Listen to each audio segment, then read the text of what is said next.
Good morning and welcome here in our group Complex PTSD and Thriving. Super excited as always. Thought I'd quickly pop in here as I do every Monday morning to share some insights or tips that I hope help you on your healing journey as well. And today I thought I want to talk about intense emotions because that keeps coming up in conversations a lot, not just with my one-on-one clients, but here in the groups, and this was a big deal for myself too. Okay? So I don't know, let me know if that's similar to you. I don't know where you're at on your healing journey, but at the beginning of like some 20 years ago, intense emotions, they just felt really overwhelming to me, and I thought healing was to get rid of that so that I would no longer have that kind of experience. Let me know if that's you too. And let's explore that a little bit, because back then that intensity, it was just so, it was I can't cope, I can't deal with all that, I didn't know what to do. And even when I was in therapy and I was reading books and I learned some tools on strategies of what I could do with those emotions, it kept happening. They were still really intense. And I was really being hard on myself back then too. And saw that or interpret that I am failing, I'm just too damaged. Those things aren't working for me, so I've got to be too damaged. I'm just not, or I'm not trying hard enough. And then with those intense emotions, usually memories from the past came up as well, and which is fuels that intensity of those emotions even further. And what I also did was I hated my younger self. I hated my younger self for how she behaved. I always thought if she would have just behaved like a normal girl, then all that abuse wouldn't have happened. And I hated her because I thought if she would have only been more resilient, then I wouldn't have ended up with PTSD right now, as you can see.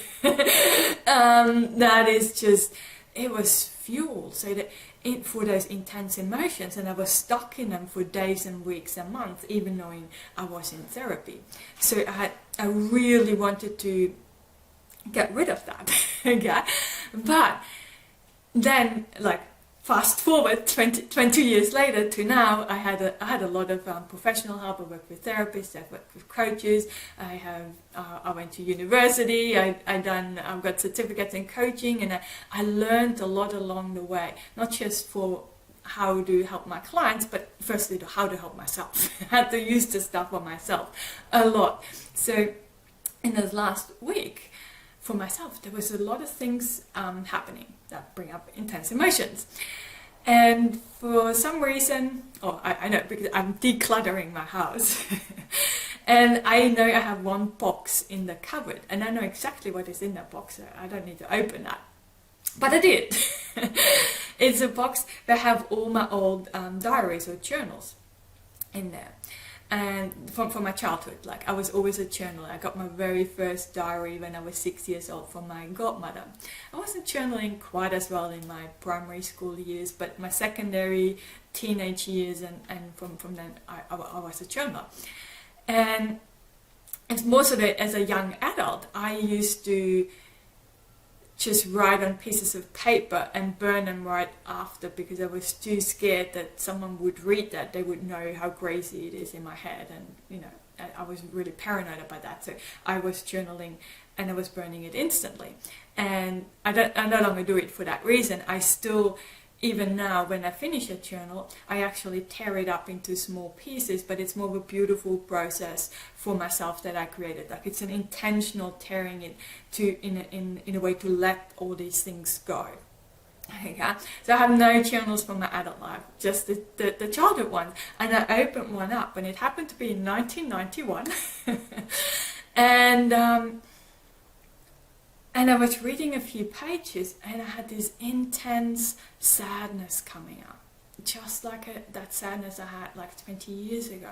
It was so intense.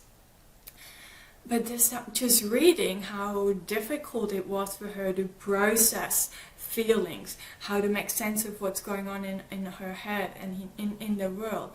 There was just so much sadness to see how hard she actually tried.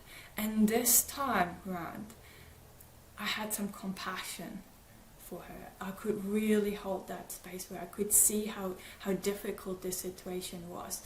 So while the intensity of the emotion has not changed in those 20 years, but the way I perceive it, what the meaning I give it, the story I tell myself about it, that has drastically changed. Instead of beating up on myself, I could actually hold space.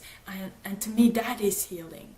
Healing is learning ways to, we need to first acknowledge our emotions, but then being able to allow them to be, that willingness to have them, to feel them, to be with them, to sit with them without judgment, to just let them be there. And that is, yeah, that is healing to me. So, and I guess that's the things that we're meant to learn kind of in therapy as well. But it's sometimes easier for some emotions than others. So I'm curious, please let me know in the comments, what emotion is more difficult for you? For me, for the longest time, I thought it was anger.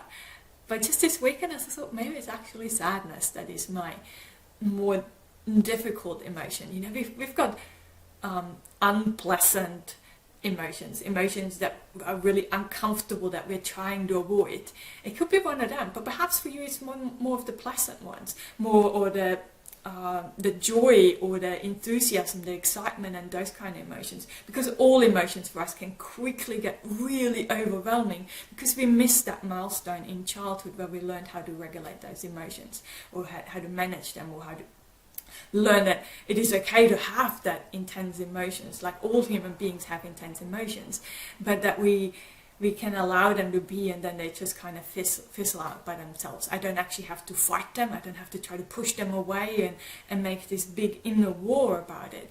I can just let them be there, and that's a beautiful place to be. And yeah, I just thought I wanted to share that a little bit with you. But if you do want someone that wants to support that, please reach out, book a discovery call with me, and we can have a chat what that would look like, and even work out whether I am the right fit for you or not. Because I am a coach, and I can share with you so many tools and practices that help you in the day to get more out of your life now and create a better future. But I don't do any trauma processing. So if you're right at the beginning of your healing journey, we might not be quite the right fit.